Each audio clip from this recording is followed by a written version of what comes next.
কুয়াশার কারণে গাড়ি চালাইতে পারতেছি না। এই কুয়াশা হেডলাইট জ্বালায়ও রাস্তা দেখা যাচ্ছে না, রাস্তার সাদা দাগ মার্ক এটা দেখা যাচ্ছে না বিধায় গাড়ি সাইড করে দাঁড়ায় আছি। আমরা এই কুয়াশা হইলে রাস্তায় অ্যাক্সিডেন্ট হওয়ার সম্ভাবনা থাকে বিধায় আমরা গাড়ি চালাচ্ছি না। আপাতত রাস্তার পাশে সাইড করে দাঁড়ায় আছি, ওয়েদার ভালো হইলে গাড়ি নিয়ে বের হবো কুয়াশা কাটলে।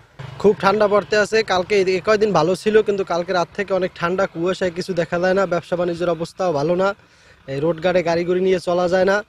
ব্যবসা বাণিজ্যের অবস্থা খুব খারাপ, ঠান্ডায় অবস্থা খারাপ। এরকম কয়েকদিন থাকলে ব্যবসা বাণিজ্য করার মতন কোনো লাইন নেই। ভাই শীতের জন্য আমরা খুব কষ্টে আছি রিক্সা ড্রাইভারেরা। আমাদের জন্য যদি একটু জনগণ যদি আগ্রহী আসে, আমাদের গরিব মানুষ আমরা শীতে প্রতিদিন ভাড়া গাড়ি চালাই, এই বললে মানুষ খুব কষ্টে আছি। দেখেন কুয়াশার ভিতরে কোনো রিক্সায় ট্রিপ পাওয়া যায় না। যদি কোনো দরদি ব্যক্তি থাকে আমাদের মাঝে একটু সাহায্য করে।